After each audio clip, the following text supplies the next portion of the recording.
Yesterday, my wife and I had a long talk, and one of the topics we talked about was staying motivated in times like this. Staying motivated about the work you do and keep the team motivation high together with your teammates. You might sometimes think, why does it even matter? Why go through the trouble with all the crazy things that are happening around me that I have no control over? And yet, staying motivated when you work on a team is super important. The work you do helps your customers to save them time, help them make more money, put a smile on their face, or maybe improve their lives in any other way. So I hope this video will give you and your team that extra motivation that you might need right now, so you can do more of the work that is important. Because the good news is that you don't have to do any extra work to find your motivation or to stay motivated.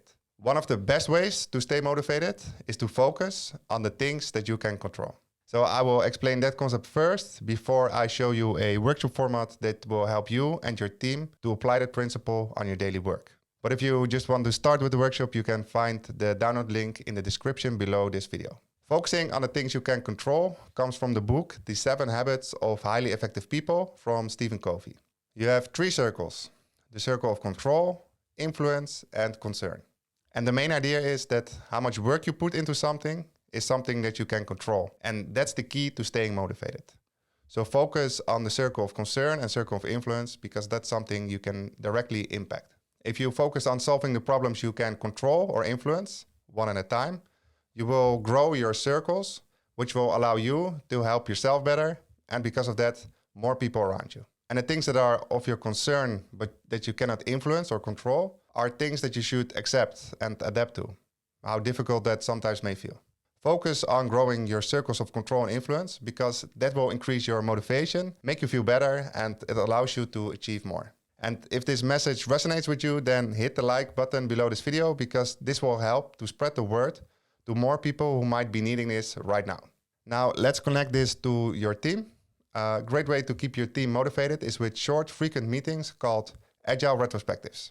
And if you're not familiar with retrospectives, they are basically team meetings that give the team an opportunity to talk about and solve problems together around your technologies, way of working, and maybe those difficult people issues. And I've created a quick workshop format, which you can copy with the download link below this video, to allow you and your team to focus on what you can control. And this is the template. It's in Miro. It's a digital whiteboard. But if you want to, you can also copy it yourself to any other tool, or maybe even do it with Post-its. But the main idea is that we focus on the motivation of the team. How might we stay motivated as a team? And focusing on the things you can control help you feel better and achieve more. A retrospective has a certain structure, which we also follow in this board. So in this case, we want to break the ice. And we start by asking the team why we work together as a team. And the answers to this question might surprise you, because everyone in the team has different needs of what they want to get out of the team. Some are more focused on the customers. Some are more focused on maybe the relationships with each other and helping each other grow as an individual. And others might be more focused on the environment and having a good impact on that. So do this exercise with your team.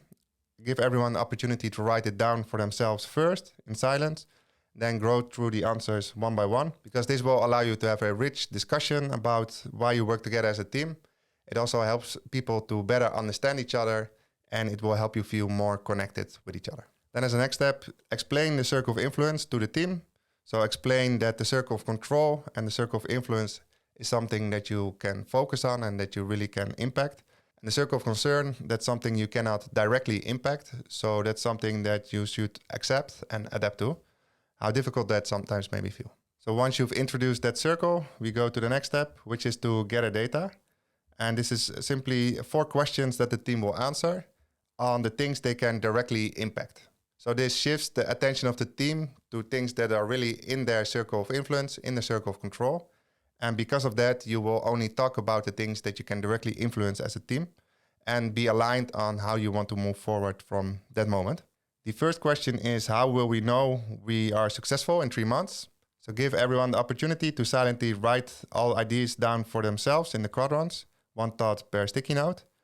And for this quadrant, you want ideally to have some sticky notes where there are numbers on it, because this way you can actually measure 3 months from now if you made the progress that you hoped you would make. The second quadrant, the second question is focused on what you can eliminate. Maybe your team is doing tasks that are not relevant anymore, or maybe they're working late because of a high pressure there is, or maybe you're doing back-to-back meetings. By allowing the team to write down things they think that can be eliminated, you give an opportunity to have a discussion about the things that maybe are something that you do as a habit, but are not bringing any value anymore. The third question is about how can we reduce our workload? What can we do different? And that can be done maybe by prioritizing the backlog or the amount of work differently, give other tasks or other projects a higher priority. But it could also be to maybe delegate tasks to someone else in the company or another team so that you can focus on the things that are important for your team right now. And the fourth question is, how can we be more productive? How can we improve our productivity? And there are always opportunities to be more productive, for example, by automating tasks that are repetitive, or maybe by writing down the best practices in your playbook so that other people of the team can also benefit from it, or maybe even people outside of the team. And of course, the quick weekly team meetings, the retrospectives, they will help you to talk about the things that are important that week. And once everyone has filled in their answers, then you can do a quick voting session. Give everyone 2 votes and allow them to vote on the things they find most important.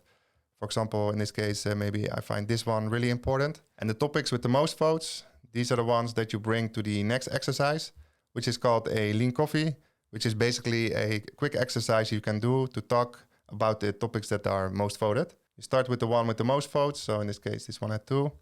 You drag it over here and you focus on that topic for the next 8 minutes.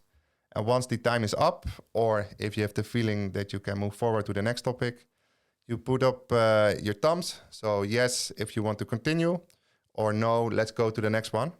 And in this way, you can have a quick, structured conversation about the topics that you voted on. And during that conversation, it's important to write down any action items that you hear in that conversation. So in this case, maybe prepare a plan for the next team weekly meetings, because you want to end a retrospective always with concrete action items. And that's basically it. There's also a quick checkout to ask the team how motivated they feel right now after doing the workshop. They can use a smiley over here to indicate how motivated they feel, and also write down on a post-it why they gave that score. This is a great way to close the retrospective and to see if there's extra work needed to be done outside of the retrospective, outside of the workshop. And that's the whole workshop. It's something you can do in 30 to 45 minutes, depending on the topics that you want to talk about and how fast you're going through them.